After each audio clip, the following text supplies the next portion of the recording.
Good morning. This is Talking Devils, your favourite Manchester United podcast. I'm your host, Wayne Barton, and as you can tell, this week I'm not joined by Manchester United legend Paul Parker.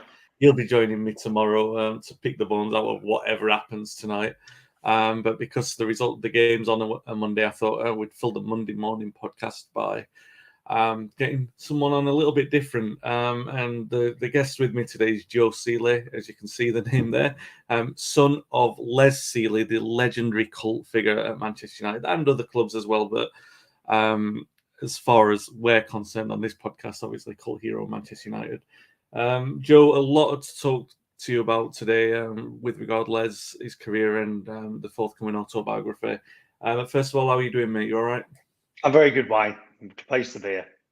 Yeah, good stuff. Okay, so if you're watching live on YouTube or Facebook, feel free to get your questions and comments in. I'm sure if I can guide them safely towards Joe, he'll be happy to answer them. And if you're watching the replay, do say hello and feel free to comment. We do still reply. If you're listening back on the audio podcast, please be sure to give us a review on the platform you're listening on. So, Les Sealey, for our younger, more uneducated viewers and listeners, he played 56 times for Manchester United, which doesn't seem like a great number.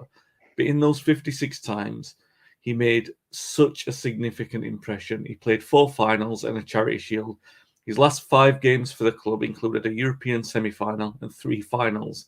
His last, I think, if we worked it out, his last 4 starts were in finals for United. I mean, these are numbers. And in a day and age where the sport is dominated by numbers and statistics, Les is a reminder that it's more important than ever to remember the true characters of the game. And Les really was. I mean, I was trying to work out how many players have been signed more than once by Sir Alex Ferguson. And it's probably a very, very short list, but I definitely know this for sure. Les was the only player to be signed technically 4 times by Sir Alex Ferguson, which is quite a distinction. He was one of the great characters in Manchester United history. But it's not just United. Obviously, played over 450 league appearances for other clubs. That played at Coventry, Luton, and ended his career at his boyhood team at a time when they were bringing through a lot of great players, one of which was you in the youth team. And yet he has this very, very special connection with United fans. Yeah. I guess I just want to start off by saying, obviously, he's done all this and like he's a massive character. He's beloved wherever he went.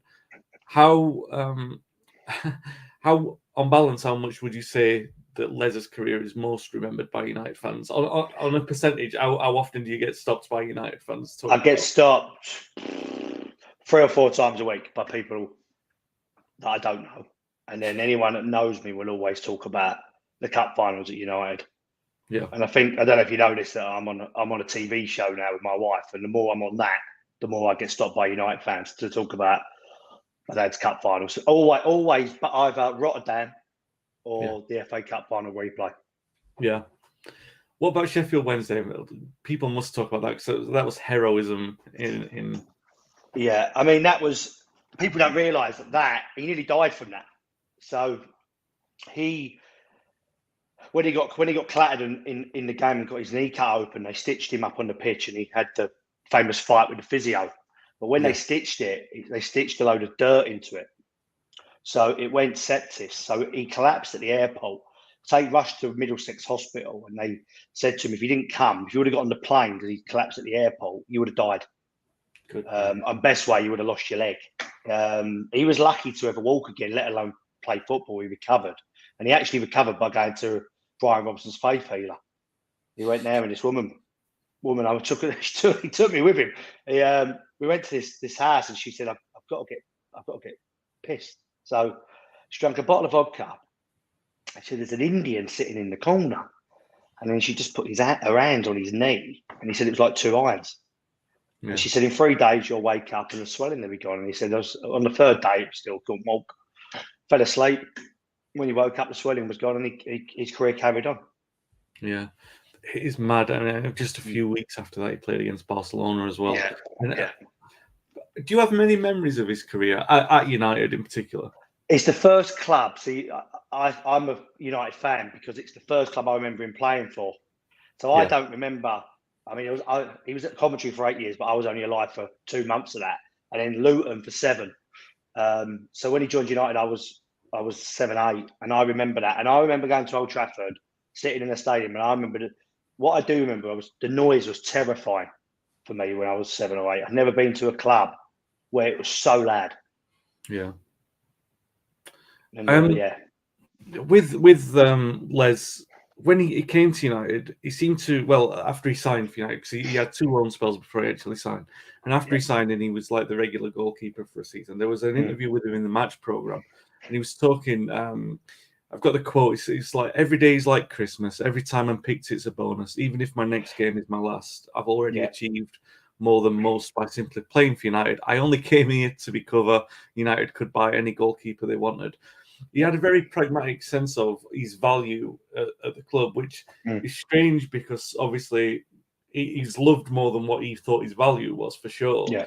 But was it very? I mean, obviously he came to United at this sort of tail end of his career where he was having loan spells, trying to reignite something in his career. So the opportunity to come to United, obviously, he has a very transparent graciousness about that. How was it for you guys? I mean, you would have remembered life before Manchester United. So when you actually get to United and you're under the glare of the biggest club in the world, how did life change for someone who's obviously he had quite a lot of modesty about him? Yeah, it changed massively. I remember even for me as a kid at school. So when he was at Luton, he was a player, but he was my dad. It wasn't a big deal. He went to Man United, and you get mobbed everywhere, picking me up from school, walking down the street. People would stop their car.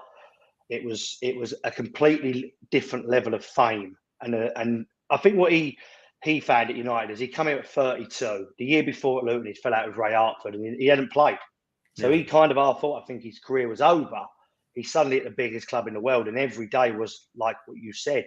He enjoyed every day, sucked it in, and I think that's why Fergie liked him. Yeah, because every day was enjoyable. He was a good character around the club, and he never took it for granted. Yeah, no, well, that's certainly the case. The big moment early on in his United career came when Jim Leighton was dropped for the 1990 Cup final, and Les was called up for the replay. How much did that take everyone in the family by surprise? Well, it took everyone in surprise. We lived 10 miles from Wembley, and none of us went. So that's how late it happened. We watched it around my nan and granddad's in Chingford. My mum wasn't there. None of us were there. So it completely come out of the blue, and people don't realise. Jim and my dad was quite one of those people in football that didn't keep in contact with people. Jim Leighton was one of his best friends to the day he died. Jim carried his coffin. Yeah. So it was a big deal. None of us were there. And he come home after. He come home with a guy called Lawrence Lustig in a Ford Sierra down the A406 who was in Chingford, who worked for the Daily Star. Yeah. And it was just a normal day. Well, it was weird. Little bit different in that he came on with an FA Cup winners medal, although he very nearly didn't, because he offered that to Jim, which just extraordinary. There are a couple of incidents of that in United history of goalkeepers sort of offering the medal, because United have traditionally had this sort of problem with goalkeepers and cup finals for some reason, and your dad sort of inherited that number 1 shirt and then was signed on a permanent basis and became United's regular goalkeeper for the following season. United, the 1990-91 season, where we were in Europe for the first time. What was that period like? It's one thing coming in and stepping into the breach, and there are a lot of rumours linking United with Neville Southall, with the I forgot the name of the Russian goalkeeper that we were linked with. So there were a lot of world-class players being linked with United, but Les just took it in his stride, and for that season where he was number 1 goalkeeper, certainly didn't let anyone down. So what were your memories of that? Your dad is the number 1 Manchester United goalkeeper. Yeah, I mean, I loved it. I mean, I'm extremely proud of my dad, and growing up, it was life-changing. Our lives changed, the way we lived, the things we did, because footballers weren't paid what they're being paid now. I mean, I'll tell you, for example, when he was first team goalie at United, he was on £3,500 a week, but he was on £1,000 a week at Luton. So that uplift in lifestyle and moving to the north. So the first year, strange enough, the first time he signed for United, we never moved. So we would leave school on a Friday, me and my mum. My mum would pick me and my brother up, and we would drive up the motorway to Wilmslow and stay the weekend with my dad. and then we would all drive back on Monday because he only had a 12-month deal. Yeah. It was the second time he come after the Villa. Yeah. We moved there, but just being around the place, you could feel that it's just different to anywhere else that I'd ever been as a kid. It was electric. Yeah. The you mentioned what happened against Sheffield Wednesday. So for those, again, like I know that we talked about the incident, but Sheffield Wednesday won 1-0 on that day, but Les carried on playing even though he shouldn't have done. And like I said, he very nearly lost his leg, could have lost his life, and recovered. I don't know if you could even say he recovered because his leg was so heavily bandaged. Yeah. The Fergie was ringing through the goalkeepers, not sure what to do, but Les declared himself fit for the trip to Rotterdam. I remember I've talked to a number of the players who played in that team, Clayton Blackmore, wondering, are we sure that we should be letting him play here? Because, if he's not 100%, then, it might be doing the team a disservice. But first of all, it didn't, because obviously we won. He made a couple of important saves. And it was that kind of character that United team needed, really. They needed to sort of roll the sleeves up and say, like, we're not going to be beaten by anything here. They definitely needed that against Barcelona because that was Johan Cruyff's first great Barcelona side. When you've been faced with that situation, I mean, what can you remember of your dad's memories of that time? Because, I mean, before I talk to you about your recollection of it, your dad playing in a European final, United's only ever second European final, so it was a massive, massive deal in those days. The Cup Winners' Cup it wasn't the European Cup, of course, but it was the second tier trophy. It was much more highly regarded than what the UEFA Cup or Europa League would be these days. So it was a massive trophy to win. What was it like for him experiencing that? I think again, it was just an experience that he wouldn't let go. I mean, I don't remember the game so much from being a kid, but that game's a lot on MUTV, and I've watched it a number of times, and you can see he's struggling in that game. I don't know how they won that game. I mean, Barcelona should have bombarded that box, and they didn't. I think their goalie was suspended as well. They had a second choice in goal. Yeah. And I think that might have helped. I mean, the goal from Koeman hits the post, and the guy, I think if he's fit, he saves it. And there's a couple of, you can see from his kicking, he's not fit. And I think Fergie says in his book he would have taken him off if it went to extra time.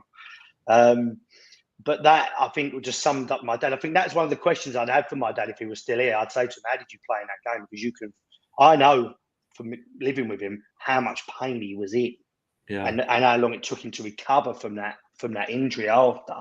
I don't know how he did it, but I think that sums up, I think, that team spirit of that team, and football in the 80s and the 90s was a different thing, and less subs, people played. Yeah, it's a strange one, the balance of that, because I mean, if you do watch that tape back, and if anyone watching this or listening back hasn't watched that game, certainly do go back and watch it. It is over that balance. You have a threshold of should I play or shouldn't I play, and you can see that he shouldn't.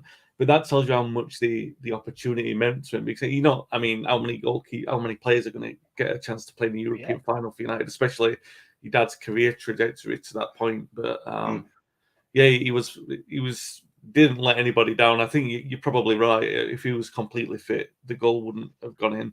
But I guess in a strange way, even accounting for that, it just adds to the theatre of it all, doesn't it? United have got that storyline. So I think it's like it's meant to have been. Yeah.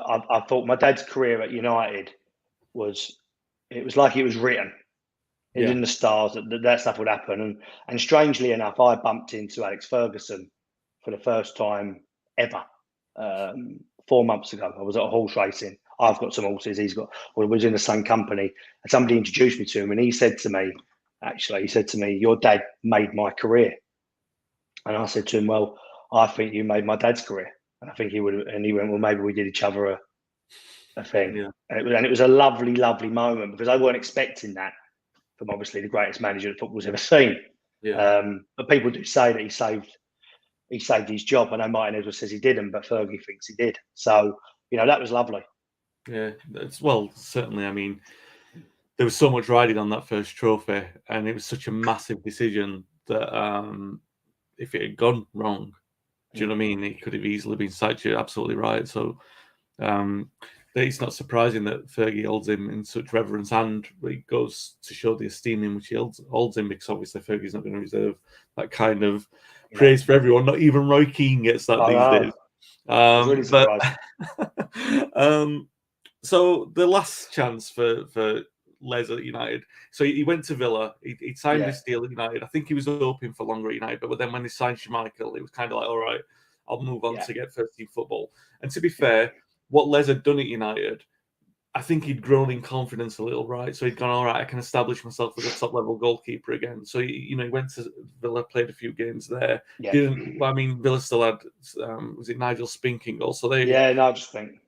So they already had their established goalkeeper, and he found himself in a similar position. So when United were again needing cover in goalkeeping, I think Gary Walsh was probably still suffering. They weren't sure about the after effects of his brain knock, so they were sort of running gently with him. And Schmeichel was picking up a couple of injury problems, and then not just injury problems.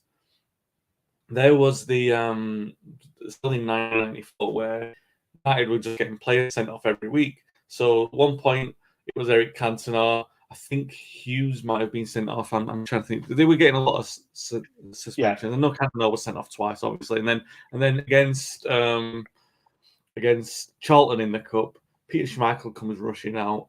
Russia blood to the head. Completely clears out a Charlton player, and Les is brought on as a sub. Schmeichel's got a suspension, which means he's ruled out of the League Cup final against Aston Villa, of all teams. And your dad is the one called into the breach for that. I mean, now you're a little bit older. You've seen United. Your dad's returned to United. It must have felt surreal for like history to be repeating itself, that he was going to be playing the League Cup final again. It was a strange one. And I remember that was the only cup final I was actually at. That cup final, physically out, we all went. And I think that looking back at it, I know. See, I've got memories of it, and now I've read the book or the preempt to the book, so I've got his side of it in my head. And I think that he felt he wasn't fit or ready to play, and he should have played the last few league games. But Schmeichel put his foot down about it, and I think he felt that he wasn't fit enough, and that ended up costing him probably. That game cost him another year at United. In actual fact, what happened. And he didn't make the bench for the FA Cup final. He got dropped. So what kind of happened to Jim Leighton happened to him after that game. Fergie decided to put Gary Walsh on the bench, cancelled my dad's contract for the year after. And the same thing happened to him, unfortunately. But, I think that's just that's football. That is football. And his story wouldn't be the same without it. No, in the cup, I don't think he let anybody down in the second League Cup final at all. In fact, if memory serves me right, and you'll know this much better than I do, I remember the game. I know that United, Ron Atkinson did a number on the wingers and everything like that. Yeah, they did. Yeah, great tactical plan. I do remember. There was a great photo of a great save that Les did. That's right from that cup final, right? He's a full stretch, tipping one over the bar. Yeah, that's in that game. That's in that game. I think that from Leo, and I don't know what Fergie's side of it is, that he just felt, I think the team as a whole was a bit flat, and he was the change in it. And I think he didn't blame him, but I think that my dad felt like he did. Yeah. That's that. I mean, but it's another couple of, unfortunately, like my dad as well, but I think he played 5 League Cup finals and never won one. So I think that he always felt that was his unlucky cup. 4 League Cup finals and never won one. And I think that he felt that was his unlucky cup, because I always remember him saying that when I was a kid, because he had a couple of Luton, 2 at United, and I think he felt that was never meant to be.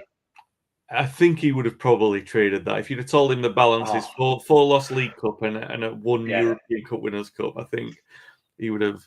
I mean, if you'd have offered him 4 winning League Cup finals against a losing European Cup Winners' Cup, I'm sure he would have swapped it around. And he never would have. I mean, I don't think he would have changed anything that happened to him. I think he loved his time there. He loved the finals. He loved the fans. He appreciated it like you wouldn't. But actually, it changed his life forever. Because without that Man United time, would I be sitting here now? Because of Luton, Coventry, would he have finished? Where he ended up, Plymouth? Probably not. we wouldn't be doing a book. There wouldn't be any of this going on. It's because of Man United that this is happening. Yeah, for sure. You spoke about the sort of aftermath of that League Cup final, and you're quite right. I remember Schmeichel picked up an injury against Ipswich, and he had to hobble off, and Gary Walsh replaced him for the last two league games when there was the talk, would Walsh or Sealey come in? So Walsh actually came out, and actually, to be fair, Walsh played really well. I think it was Southampton played really well, and then Schmeichel did actually make the final. It was a very late decision, but Schmeichel made the final, and I think he made a similar save to the one that your dad made in the League Cup final. And United won 4-0 on that day. So look, came back to them. But in that last season, obviously, Les played and worked mostly with the reserve side. That's the likes of the class of '92, and everyone that you speak to at United, always. I mean, nobody's ever said anything bad about him. They were all talked glowingly about his character. He's a great sense of humour. You had the likes of Brian McClare, the loudest characters in the dressing room, always speak with reverence about the way that your dad conducted himself. And is that, in a way, apart from the fact that he played for United and played 50 odd times and played in the cup finals and won a European trophy with United, is it the fact that they all talk about him in such kind terms? Is that more important than anything else, really, the way that they talk about his character? I think that is now. I think that was probably what made my dad a good fit with Fergie, because he wasn't Eric Cantona or Mark Hughes or whatever. He was what you would call not a run-of-the-mill top level goalie, but he wasn't Peter Schmeichel. But he had that belief, my dad, and that confidence and that personality that got him to that top level, and that's really what got him there. Was the way he acted and conducted himself around the football club. And when I speak to, especially the ones that were the scholars then, the class of '92, which I speak to quite a few of them. They all, two things always comes up. One, I was terrified of your dad screaming at me from every single player that I meet, and two, he helped me buy my first car.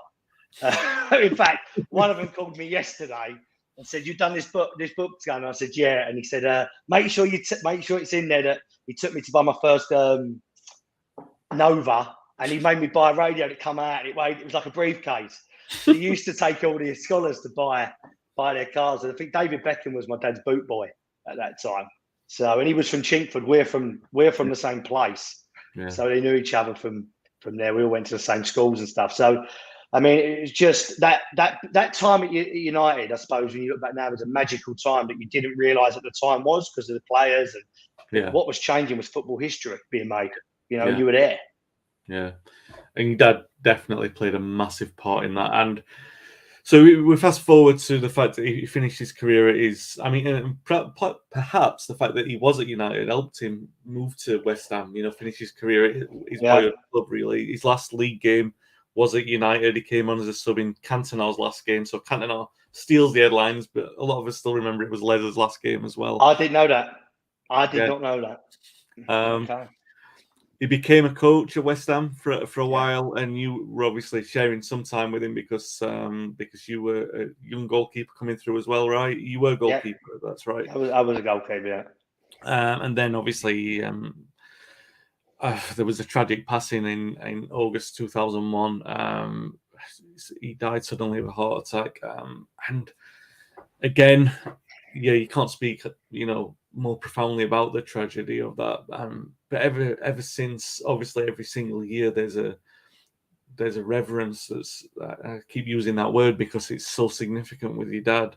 Reverence and love. Everyone that knew him, all the football circles in which he operated in, everyone always comes out and speaks glowingly of him. And then for the last few years, Joe, and I've seen this story around for a long time, and I know that you've been working on this for a while. His autobiography, the files of that were found, the papers of that were found. So, first of all, I know we're going to talk about the process of getting it published, but I'm an author. I've written a few books on United. Yeah. This story always fascinated me. How did it come to be? When did you first find out that he wrote the book? I kind of have recollections of him making it at the time. So it was a guy called Les Clitheroe, who was my Sunday morning football coach at Poynton Football Club in Cheshire. And Les Clitheroe, he sadly passed away a couple of years ago, coming up to 2 years as well now, had a very distinctive haircut. So he looks like Roy Cropper on Coronation Street. Right? And so I hadn't seen him since 94. My son in 2015, 14, signed for United in the academy. And I'm standing there watching the under 12s or the under 13s playing. And I look up and I think, that's Les Clitheroe. And there's no one else that would have that haircut. So I walk up to him and say, is it Les? And he says, yes, it's Joe Sealey. I've not seen him since I was 10 years old. So I've not seen him in nearly 20 years. And he says to me, I've got your dad's book. So I said, but Dad never did his book. He said he did. He did it with me in 94. And I've got all of the cassette tapes of him speaking, and I've got the manuscript. And he said, come to my house in Poynton. And it was in his loft. So I go to the house in Poynton, and it's one copy. It was wrote on a word processor. So there's a file with A4 paper in it. That's the only copy. And then a lunchbox, sandwich box of cassette tapes. And he gives it to me. So I take it away. And for a little while, I didn't know what to do because it was quite an emotional thing. So, for example, I still haven't listened to those cassette tapes because although I see him a lot, probably every week or every couple of weeks on the telly at some point on MUTV or whatever, don't hear his voice. Yeah. He didn't do lots of interviews. And I think that will be done after at some point. I probably will sit down and listen to him. So he gave me all of the stuff, and I went away and I read it, and it got put in a cupboard for a little while. And someone from the Daily Mail wanted to do a story on my dad, not the book. And when I was doing the interview, I said, I've got this manuscript. And he said, really? I said, yeah. So he wanted to talk to me about it, and I didn't do it. And then a year later, I rang him and I said, I've spoke to my family. We're ready. Do you want to look at publishing this manuscript? I'd read the manuscript and I thought it's not that it's not great, but what Les had told me was that my dad had said to him, you've got to write whatever I say. So the way I speak is how you're going to write this book. Yeah. And to be honest, it didn't work well. So, and it was only half a book. So it was only probably 70, 80 pages in full book format. So I ended up meeting with a guy called Tim Rich, who's a journalist, and he wrote Conchels's book. He's done a few books. And we set about 2 years ago, putting the book together. And it's this book might have a bit of a tainted thing. Tim's wife, unfortunately, got cancer during the process, and she sadly died last year. Les Clitheroe's died in the last few years, and obviously my dad's not here. So there's been some delays along the way of getting it together. Yeah. And now it's 95% done, and we've just signed a publishing deal. Yeah, that's amazing. It's a crazy story. And when you were saying that, I'm reminded of the first book that I worked on was with Brian Greenough. And we worked in 2012, and the book came out in November 2012. And he died in May 2013. And we were doing a podcast, and we did a podcast every week, this podcast. And he was with me every week, and we talk about United. And obviously, I've got the audio files of that as well, and I've offered them to his sons. And we're talking 10 years after, and, it's still too difficult for them. They know that the files are there, but it's just I can't even imagine that, finding out that you had that material there. Do you know what I mean? And it's going to be, and I guess you're going to do it at some point, but I think what we'll do, there's hours of it, so that's maybe 20 cassette tapes, both sided. And I don't know what to do, but I still get emotional about my dad. I miss him every day. I think about my dad every day. And I think that whether we do a podcast with him or something happens with it after, but I don't want to sit there and listen to him. I want it to be a legacy for my dad, so I feel that will happen better. And I'm ready now to probably listen to him. I couldn't do it when I first did it. I just couldn't. I bought a cassette tape player because I want you don't think about it. I never had a cassette tape player. So I remember I was in Hull and I drove past a charity shop and I bought a cassette tape player. So I've got upstairs for £3 to listen to him. God, 5, 6 years ago as well. And I couldn't do it. I just couldn't do it. But I think I will when the book's out and we're ready for that, whether we do a podcast or just sit there listening to them. But I don't know whether I can do it with anyone there or I've just got to sit there and listen to him. But it'll be a great memory to hear his voice. I mean, just to hear his voice again would be amazing. Yeah, it's it's that one-sided conversation. You'll be hearing things that you were saying earlier. What the conversations that you wish that you'd had with him.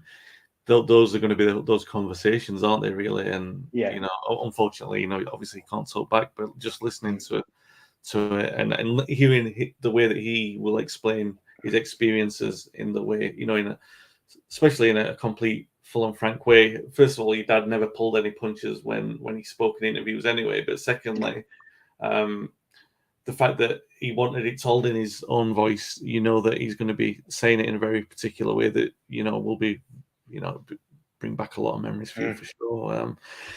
Can you tell us any more about the publication? Can you tell us when we can expect it? Yeah, so we're looking at, I think, spring next year.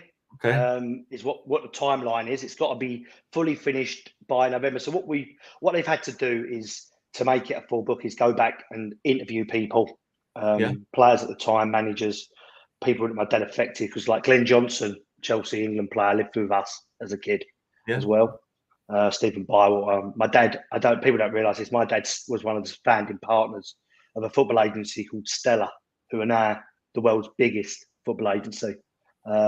Stuff like that people don't realise, and that's in there, and the effects on my life and my family's life after his passing, how it affected me, because it affected everybody differently, are in there, and it's more of that complete story. So that's the last few bits being put together at the moment. There's in the original manuscript, the Jim Leighton had done a chapter. Yeah. So Les Clifford would interview Jim Leighton so there's a chapter of my dad on the day of when they found out, and then a chapter on Jim Leighton on the day that Jim had done. There's a lot of that in there. There's a lot of Galatasaray information in there that it's interesting to read and things like that. The exit from United, what he thought about different people and different clubs and funny stories and stuff like that. And because he wasn't like, what I do remember mostly about my dad is he didn't like doing press stuff. He really didn't like doing it or interviews. So he would go training, come home and be on the sofa, smoke cigars, and he drank coffee, my dad, and Diet Coke. That was it. I didn't drink alcohol, really. I only saw him drink twice, once at Dion Dumling's wedding, once at Paul Ince's. And he'd be laying on the sofa every day when I got in from school. Now, I didn't realise at the time I got to spend so much time with my dad because he didn't go to any of this press stuff. There isn't loads of these stories out there. So this is full of it. This is full of insights into that dressing room, different dressing rooms, transfers, what was happening, and his thoughts on everything.